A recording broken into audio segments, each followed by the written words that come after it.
Alors nous sommes le dimanche 6 août 2017, nous sommes de retour à Toulon. J'ai quelqu'un à côté de moi, je vais lui demander de se présenter. Bonjour. Bonjour Philippe, Jérôme Navarro, adjoint au maire, chargé des événements, festivités et protocoles de la ville de Toulon. Alors on revient vous voir sur une manifestation qu'on connaît trop bien. Il y a inévitablement vos exposants, on les connaît, on va les mettre en valeur puisqu'ils viennent de la Bête Tamaris. On va d'abord parler de cette édition 2017 qui a encore une fois un caractère particulier. On va commencer par là d'abord. Que se passe-t-il au niveau de l'édition 2017 ? Cette édition 2017 est placée comme celle de 2016 sur la contrainte du plan d'urgence, d'une mise en sécurisation forte de la zone d'accueil de cet événement. Il faut savoir que c'est un événement majeur de la ville de Toulon. Depuis 2002, depuis 16 ans maintenant, cette fameuse nuit des pêcheurs qui attire des dizaines de milliers de visiteurs. On se retrouve issus de toutes les classes sociales, tous les touristes qui viennent nombreux sur la ville de Toulon. Une grande fête populaire placée sous le signe de la qualité, de ces savoir-faire locaux, de la pêche locale, de cette baie de Tamaris, de l'élevage de poissons de qualité, les loups, les dorades. Alors, on est, comme je disais précédemment, sous la contrainte du plan d'urgence.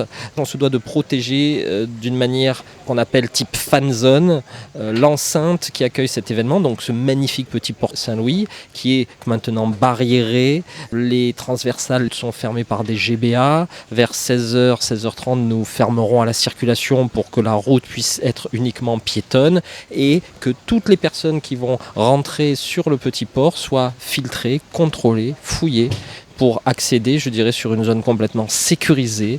Ce matin, nous avons mis le dispositif en place. Cet après-midi, nous avons accueilli les exposants qui eux-mêmes ont été contrôlés. Au préalable, on leur avait demandé la plaque d'immatriculation de leur véhicule, des cartes d'identité. Il y a eu un blanchiment de la zone. Tous les derniers préparatifs sont en train de se mettre en place. Et à 17h, nous ouvrirons officiellement au public. Comme je le disais précédemment, c'est vraiment des milliers de visiteurs. C'est 5 à 6 000 visiteurs dans la soirée. Des spécialités de la mer, de nombreux stands. Nous allons bien sûr en parler ensemble, Philippe. Moi, j'ai d'abord plaisir à revenir dans ce cadre particulier. On le disait, c'est d'abord une manifestation au niveau de Toulon. Ça fait partie des animations majeures, donc il faut le dire. Animation d'été, qui dit animation d'été dit programme. On peut en parler également. Cette manifestation, elle est particulière. Oui, elle est très particulière parce que depuis 2002, 16 ans, c'est une des plus anciennes de la ville de Toulon. Nous sommes arrivés en 2001. Et qui dure toujours. Et qui dure toujours, et qui a un succès indéniable, un succès presque, j'oserais dire, facile dans le sens où c'est énormément de travail, c'est énormément d'implication. Et alors, on s'en est peut-être aperçu vraiment encore plus fortement l'année dernière. Avant 2016, on n'avait aucune contrainte de sécurité, donc on n'avait pas ce dispositif monumental, avec des fan zones, avec des agents de sécurité, avec la police nationale, la police municipale, la préfecture, etc. Un dispositif vraiment très lourd et très conséquent.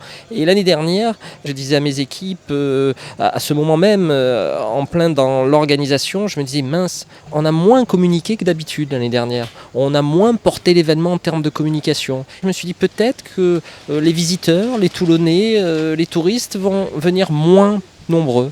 Et l'année dernière, ça a été aussi une des plus belles éditions. Je crois qu'il y a un sentiment d'appropriation.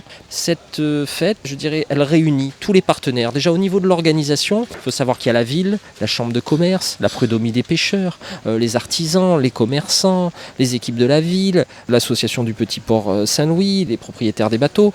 C'est toutes les composantes de la ville. C'est quelque chose que tout le monde apprécie. Boire un bon petit verre de rosé, manger un poisson grillé, se retrouver autour des tables, échanger, faire connaissance. Les touristes qui viennent de Lyon, de Paris, de Lille retrouvent cette petite ambiance de port de pêcheurs avec ses guirlandes, sa décoration. C'est vraiment très agréable. On voit la mer, on voit ce temps exceptionnel à l'heure actuelle. J'ai des amis qui me disaient à Lille, il fait 10 degrés aujourd'hui. On profite de ce sud, c'est notre sud. Il y a un gros sentiment d'appropriation et il y a vraiment un événement festif qui est extraordinaire. C'est vraiment une journée que tout le monde attend. Chaque année, c'est un grand plaisir de pouvoir organiser cet événement. L'organisation, parce que vous savez que j'aime bien mettre en avant, et d'ailleurs à travers le groupe aussi, Fêtes et Foires dans le 83, on essaie de faire la promotion des manifestations du Var cette fois-ci, et bien sûr, vous le savez, elle est annoncée. Et d'ailleurs pour la première fois, ainsi que le Pharaon, on met encore une fois en avant la préparation. Combien de temps pour préparer tout ceci ? Ça se fait au cours de l'année ? Comment ça se fait exactement ? Alors l'avantage aussi de cette manifestation, c'est que maintenant on la connaît bien. Il y a le dispositif de sécurité qu'il a fallu reconduire pour cette deuxième année. La nuit des pêcheurs, on reçoit tous les dossiers des inscrits. Alors là aussi, finalement, ça nous facilite la tâche dans le sens où c'est une telle réussite qu'on n'a quasiment aucune défection. tous les stands chaque année reviennent. Tous nous renvoient le dossier, tous nous appellent bien avant en nous disant est-ce que je pourrais être là ? Donc on reçoit les dossiers, on valide les dossiers. Je dirais que c'est une manifestation qui se met en place logiquement et assez facilement, même si elle représente énormément de travail, et notamment le jour J où des équipes de la ville sont là depuis une semaine maintenant à apporter les mâts pour mettre en place les guirlandes, à vérifier avec les organisateurs du port, à faire en sorte que les véhicules ne stationnent pas pour qu'on puisse travailler, déplacer certains bateaux pour la prud'homie des pêcheurs. Voilà, il y a tout un dispositif, je dirais, une bonne semaine avant. Et puis le jour J, depuis ce matin, des équipes, depuis 5h du matin, des équipes sont en place pour tout installer. Il faut savoir qu'on met en place à peu près de quoi recevoir en même temps près de 2000 personnes, et sachant que les gens arrivent à 5 heures, il faut aussi que chaque artisan, chaque pêcheur prévoit énormément en quantitatif. Et certains pêcheurs prévoient presque de quoi faire 500 poissons, 500 assiettes, c'est énorme.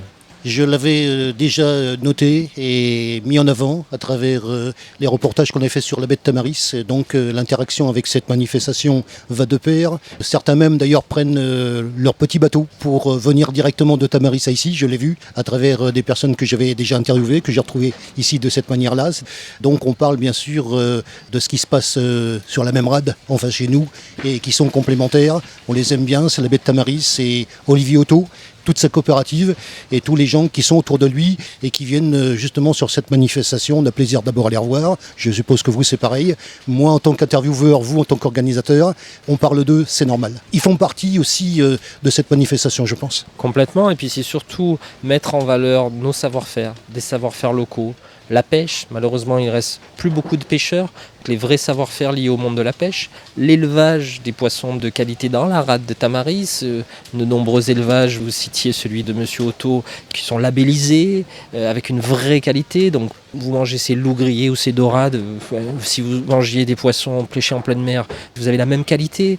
Tout est contrôlé, les densités dans les bassins, ce qu'on leur apporte comme nourriture.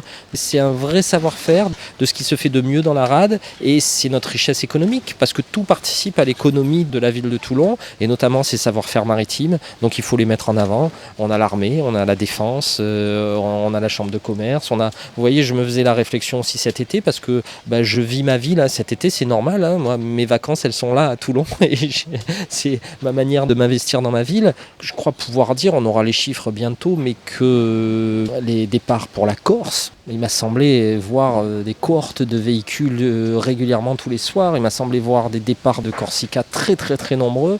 Donc ça, c'est une richesse pour notre ville aussi, puisqu'il faut le rappeler, on est premier port pour le départ pour la Corse. Je peux vous parler de quelque chose qui me tient à cœur aussi au niveau touristique, puisque vous savez que j'ai la responsabilité de la régie des installations touristiques du Montfaron et du téléphérique. Alors on a un mois d'août qui est très important pour l'attraction touristique et pour tous les commerces de la ville et toutes les attractions touristiques de la ville. On a fait un bon mois de juillet, très correct, malgré un vent et des intempéries certaines. Si on fait un très bon mois d'août, je peux vous annoncer aujourd'hui, Philippe, à votre micro, que fin août, les records seront battus au Montfaron sur la fréquentation touristique. Et avec des nouvelles cabines, qui sont belles d'ailleurs. Et avec les nouvelles cabines qui, effectivement, ont dû participer à cet élan et à cette réussite. Au milieu de l'été, on est début août, cette fête des pêcheurs, c'est un peu un feu d'artifice, c'est un peu un moment hors du temps, un moment exceptionnel de la vie touristique de la ville. J'ai employé un mot à contresens, des vacances. Atmosphère de vacances, pas des vacances pour vous, mais atmosphère de vacances. Ce sont mes vacances aujourd'hui, Philippe, voilà. Oui, atmosphère de vacances, et puis la qualité des artisans. Donc on a parlé de ces stands de pêcheurs et d'élevage de poissons frais dans la baie de Tamaris. Donc c'est une douzaine de stands de grande qualité. C'est assorti à ces stands 18 stands artisanaux de gens de savoir-faire culinaire. On aura la tapenade, on aura les fruits frais, on a un glacier maison, on a des gens qui font des spécialités de la mer, on a la bière de la rade qui est fabriquée à Toulon. Donc tout pousse à la qualité des produits et à des produits locaux, artisanaux. On est à une époque où on a envie de se retrouver sur des bons produits, sur du fabriqué local, sur du bio, sur de la saveur. Et ça, c'est important. Et on le fait, je dirais, aussi sur cette fête avec une image d'ouverture à tous, puisque quand on va dans un grand restaurant manger un loup ou une dorade grillée, forcément, ça coûte un peu cher. Il y a des serveurs, il y a un tout auquel il faut participer. Aujourd'hui, cette fête, elle est un peu particulière. C'est une fois par an. Les pêcheurs viennent, font profiter, je dirais, de prix intéressants. Et on peut manger un loup grillé avec une somme toutefois modique. De la qualité, mais pour tous. Moi, il y a une question que je me pose, cette fois-ci en tant que personne qui fait les reportages, avec le plaisir de revoir les gens d'année en année. On a donc l'habitude de se voir, de se revoir, de s'apprécier, de rentrer en confiance, une sorte de famille. Vous aviez dit le mot d'ailleurs il n'y a pas si longtemps que ça m'a énormément touché d'ailleurs. Est-ce que vous avez justement, vous en tant qu'organisateur, ce sentiment vis-à-vis de vos exposants? Bien évidemment, vous les sélectionnez, je sais comment ça se passe derrière, j'ai 4 ans d'expérience dans ce domaine-là. Comment vous ressentez ça, vous, en tant qu'organisateur, vis-à-vis des exposants qui sont là et qui participent bien évidemment d'une part à la qualité mais aussi quelque part à la notoriété de cette fête? Ce qui est extraordinaire, c'est de pouvoir fidéliser. Et qui dit fidélisation dit rapport de confiance, des rapports d'échange entre nous, l'organisation, les différents services qui participent à l'organisation, et eux, avec leur savoir-faire locaux, avec leur production, avec leur envie de vendre leurs produits de qualité, il s'est instauré un climat de confiance et c'est ce qui fait la réussite de cet événement. C'est essentiel. Et donc c'est bien pour nous de ne pas avoir à se poser trop de questions. On a des appels de gens qui veulent venir chaque année. Et malheureusement, il est très difficile de pouvoir y répondre favorablement. Alors peut-être qu'ils proposent... Et puis d'autre part, peut-être aussi que le Port est petit, où il y a forcément un nombre maximum que vous pouvez accueillir. Ça, il faut le dire aussi. Complètement. On est complètement contraint. Vous voyez la dimension. On dit le petit Port Saint-Louis, c'est pas très très grand, c'est ce qui fait son charme aussi. Et puis les fidèles qui nous accompagnent depuis 16 ans, qui font de la qualité, qui proposent des produits de qualité, souhaitent revenir. On leur fait confiance, on s'entend bien avec eux, ce sont des gens sérieux. Vous savez, on parlait du dispositif de sécurité. Avant, les gens venaient s'installer un peu quand ils voulaient, le public arrivait un peu quand il voulait, et certains arrivaient très tôt, réservaient leur table. Maintenant, c'est terminé tout cela. On est obligé d'avoir une rigueur et des contraintes, on est obligé d'imposer des choses aux exposants, d'arriver à une certaine heure, de nous fournir des listes avec les personnes qui vont intervenir, leur carte d'identité, l'immatriculation des véhicules. On peut être à même à fouiller les véhicules. Ils doivent venir, installer, tout installer, repartir à 16h30.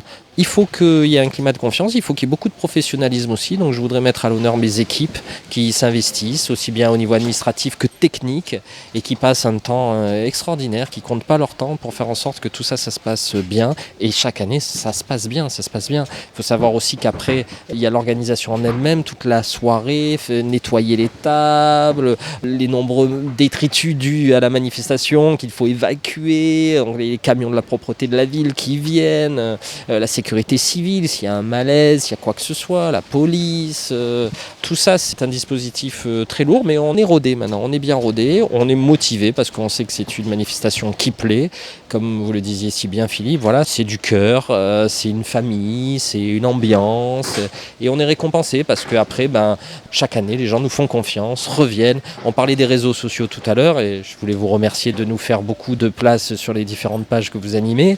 Et il faut savoir aussi que sur la page de la ville et sur les événements qu'on fait passer sur les réseaux sociaux, et pour ne pas le citer, le fameux Facebook, on a déjà 500 personnes, rien que sur les réseaux sociaux, qui ont dit qu'ils seraient présentes ce soir. On en a 1000 qui ont dit qu'ils seront intéressés d'y venir. Et plus de 20 000 personnes qui ont été contactées. Quand on a déjà ces niveaux-là de réponse sur les réseaux sociaux, on peut dormir sur ses deux oreilles parce que forcément, il va y avoir plusieurs dizaines de milliers de personnes ce soir. C'est acquis, à l'heure où je vous parle, c'est acquis. Et Dieu sait que je n'aime pas trop anticiper ou avoir un peu trop de forfanterie. J'aime bien remettre toujours les choses à plat. On ne s'est jamais gagné d'avance. Il faut toujours se remettre en cause. Mais on a la météo avec nous. On a bien travaillé. Le public est informé. Les touristes sont là. Donc ce soir, on va bien travailler et on va bien s'amuser en même temps.